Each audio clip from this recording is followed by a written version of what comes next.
Today, we'll be talking about the top 5 crucial points that you guys have to achieve in order to keep your Acroporas healthy and thriving.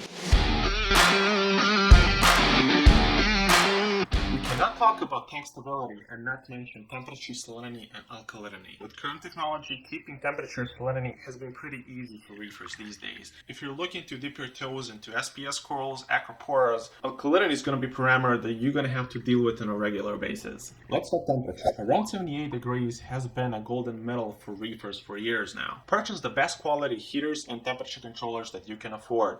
I like to get multiple heaters instead of one big one and calibrate my temperature controller and my heaters with multiple thermostats. I have always been preferring heaters that are reliable and they have thermostat on them, since that thermostat can be backup on top of my temperature controller. Always a good habit as far as heaters and temperature controllers go is to replace them once a year. You can use a chiller to cool your tank down, but my preferred way for years has been to use a fan instead. Salinity. Keep your salinity around 35 and again purchase the highest quality ATO system that you can afford. Good practice is to clean that ATO sensor often. I clean mine every single time I do my water change and use a spray bottle with RUTR water and make sure the sensor is nice and clean. As far as measuring salinity goes, I'll try to stay away from cheap hydrometers and go with a refractometer, and every single time before you use it, make sure it's calibrated. Alkalinity is next on the list. That's the one we test most often, and I usually test mine at minimum twice a week. And after testing alkalinity, if you need to do any change to alkalinity level, always do minor changes. If you guys like to do bigger water changes, make sure to match that alkalinity from that freshly made salt water to your tank water. If you would like to keep that alkalinity as stable as possible, pay attention on your pH, since pH is what drives alkalinity, and if you keep your pH stable, your alkalinity will be as stable. No matter which method you're using to dose that alkalinity, check your lines, check your equipment, and check those jugs to make sure that they're full. Use a hobbyist to keep your parameters in appropriate range and keeping them stable within that range. I prefer that some of my parameters are slightly off, but within that appropriate range, as long as they're stable. Stability is key. Every single time after you guys are done with your testing, make sure to look at your corals, look at your tank. If everything is looking good and something slightly off, always do minor adjustments. If something is wildly off, make sure to double check that before you do any major changes. Take your time, order a new test kit. As long as your corals are looking good, you should be a happy camper. The biggest problem us reefers are dealing with these days is that artificially raised carbon dioxide in our homes, which will make our tank water more acidic, which will make our corals grow more brittle, thinner, and even bleach them in certain levels. Which means there's two ways we can deal with our problem. We can either combat that high carbon dioxide levels in our house, which we can easily do just by opening our windows or even installing the air exchange unit, or we can combat that low pH that we're having in our tanks, which we're going to talk more about in this video. There's a few things that we can do so we can raise that pH in our tank. We can raise our alkalinity, use the 2-part additives that have soda ash in them instead of sodium bicarbonate, and that way, just by you taking care of your alkalinity and calcium, you'll raise that pH as well. Since during the evening our tank water gets more acidic, if you're running a refugium, run those refugium lights in an opposite cycle from your main lighting. One single piece of equipment is going to help you filter your tank and raise that pH is your skimmer. What skimmer is going to do is going to degas all that excess carbon dioxide, and by doing that it's going to raise pH in your tank. There's few upgrades we can do in our skimmers to can help us combat that low pH. First thing what you can do, you can have a line coming from outside and feeding into your intake in your skimmer, or you can tape your skimmer from the top and just tape all the holes on top of your skimmer and have just one line coming out of it going back into your intake in your skimmer,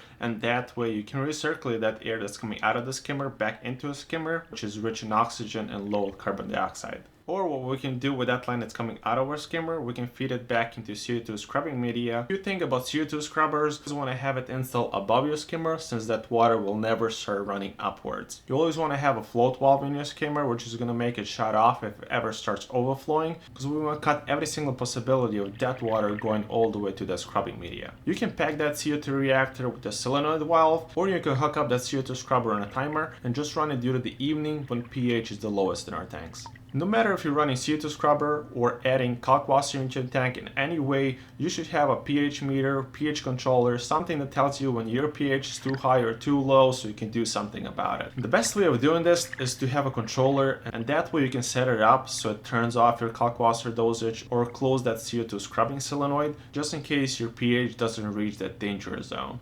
I have been dosing Kalkwasser for years now to successfully raise that pH in my tank, since Kalkwasser is not forgiving if using a poor technique of dosing it, like for instance put in your ATM container. Just use a high quality dosing pump, maintain it regularly, and you shouldn't have any issues. If you're using a clear liquid of Kalkwasser to make up for all your evaporated water, I suggest for you to have a backup of the same pump that you're using right now as well. I started dosing my Kalkwasser just by dosing the clear liquid from the jug. If you're gonna do it this way, make sure to put that Kalkwasser in the biggest vessel that you can fit underneath your stand. Since Kalkwasser is not as potent, so you're gonna end up dosing a lot of it.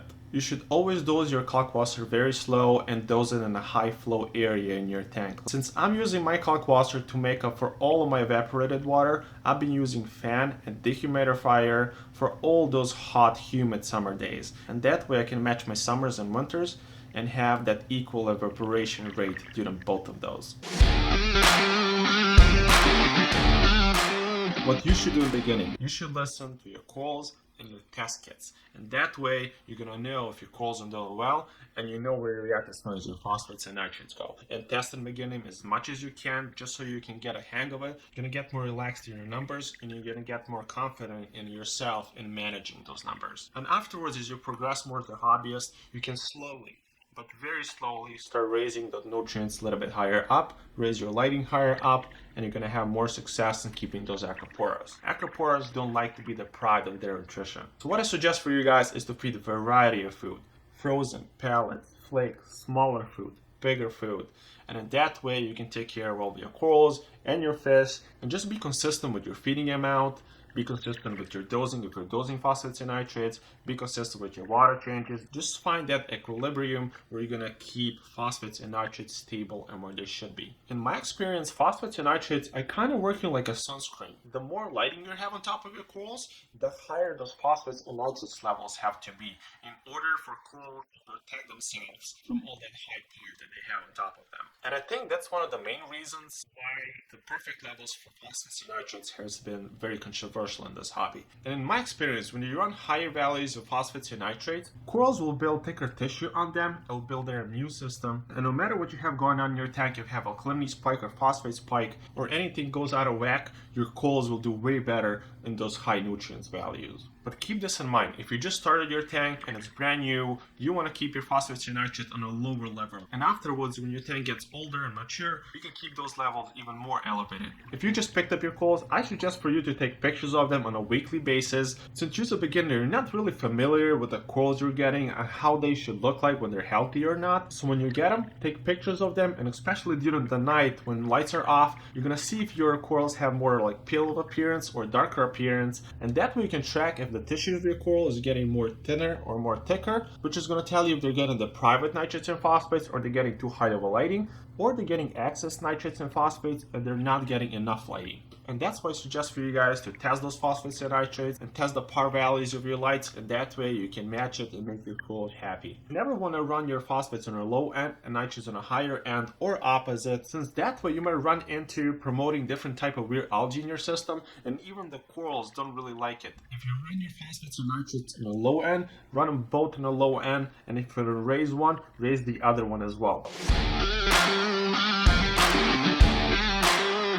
Lighting and flow is one of the easiest things to deal with in a reefing hobby. As long as you set them up right first time, you'll be good to go. And that's why I suggest for you guys, before you purchase that lighting fixture, to do lots of research just to make sure that that lighting is going to hit your goal as far as spread, spectrum, and par. And when you're setting up your lights, use the mounting height that's adequate for your lighting fixture, and use a par meter just so you can make sure that you're setting up those lights right the first time. Let's talk about photo period. And just so you guys know, this will be more like a general guidance, something that I've been doing for years and it's been working for me. So let's get into it. I like to run my lights around 12 hours or so, and just so you guys know, don't run your lights 12 hours on a full blast. In beginning and the end of the day, I like to run my T5s, I like to run my blues, and I like to have that gentle diffuse lighting where I shoot for around 200 par or so. And in the middle of the day, which I'm trying to simulate noon, I like to run my full spectrum around 4 to 6 hours is what I've seen people be successful at. And just in that time of day, I like to shoot for higher par that Acroporas really like, which is around 300 or 400 or so. Photo period has been a pretty controversial topic in this hobby, and that's why I don't want to talk a lot about it. And let's talk about something that's not controversial, and that's what your corals are telling you. Most of the time when your acros are browning out, that means that they need more lighting, or worse, when your acroporas are getting pale and bleached, that's when they're getting too much of a lighting. That's why in the beginning, for all of you guys just starting to get into acroporas, I suggest for you guys to keep your frags on the side, on a frag rack, and afterwards, depending on what your corals are telling you to do, you can move on a higher par or keep them there on a lower par. And always a good thing to do when you're purchasing acroporas is just to ask the vendor, how high a par can I keep certain frags at? If you're planning to set up a tank with wall-to-wall SPS, no matter if they acroporas, digitatas, and acroporas, cover that aquarium top as much as possible. In my opinion, it matters where the lighting is coming from. I like to have multiple lights surrounding my coral, and in that way all my colonies will grow dense and uniform. And as far as flow goes, I like to match my highlighting with a high flow. That high flow will help your acroporas not bleach and help them release all those byproducts of photosynthesis. I like to run multiple power heads, all set up in a random flow, and as long as I see 90% or more of my acropora polyps moving, I'm happy with my flow. In order for us to stay consistent in this hobby, we have to make a plan and stick to it. But before all that, we have to set up our system that way so we can stick to our plan. We have to set up our system in an easy way, so if something is easier to do, most likely we're going to do it. Let's talk first about testing. I like to use test kits that are reliable, they're easy to do. And in that way, since it's easy, I'm gonna do it every single time, and since they're reliable, I'm gonna be consistent with all my numbers. Of course, you can go Trident way or Mastertronic way, as long as you double check your numbers if something's off before you do anything. If you're using small jugs for alkalinity, calcium, magnesium, if you have to replenish them every week, stop doing that. Just get bigger vessels so you can fit underneath your stand in your system so you can replenish them once a month. And no matter what you're trying to integrate in your system, always try to make it simple. I'd rather have a vessel that is a bigger vessel than have a smaller vessel that I have my controller that's auto-filling it all the time. Always like to match simple and easy. Let's talk about water changes. Yes, you're gonna have to be doing them. I know lots of folks will tell you I don't do much of water changes, but lots of them are selling corals, are moving water out of the system, they're replenishing constantly. So make a water change plan and stick to it. You can go with auto water changes and go ahead and set those up. Just make sure to clean those sensors just so we can work properly for you. And if you're gonna do water changes manually, make sure to set up your system that way so you can do them easier. Isn't it a better way just to flip the valve, drain the tank, close the valve, turn on the pump, turn on some other valve, and it's going to refill that tank? And like that, if I set up my water changes that way, they're just easier for me to do it, most likely I'm going to do them. As far as picking filtration and setting up your filtration so it's easier for you to maintain, for instance, I like to use a refugium than algae scrubber. If you're going to use a skimmer, you can install the squeegee on it so you can constantly clean that neck for you so you don't need to maintain it. Or if you're going to use mechanical filtration, use a filter roller instead of the filter socks. Or if you're going to use filter socks, just find ways so you can clean them easier. As far as maintenance goes, just make a plan and stick to it. For instance, I like to clean my ATO sensor every single time I'm doing my water changes, and that's when I check my auto feeder, that's when I check my power head, my skimmer, add Kalkwasser powder to my Kalkster, etc. And make sure when you're introducing fish or coral into your system to add just healthy specimens. So afterwards, you don't have to deal with coral pests or fish diseases that are common in this hobby. I know making a plan is a pretty easy thing to do, but usually problems come up when you cannot stick to your plan. So that's why in beginning, put a lot of work in setting up your system, and that way you can stay consistent in maintaining it. If you guys have any questions, drop them down below. Thanks for sticking around. Like, subscribe, go check out all my other videos on my YouTube channel. With all that out of the way, see you guys in the next video. Peace.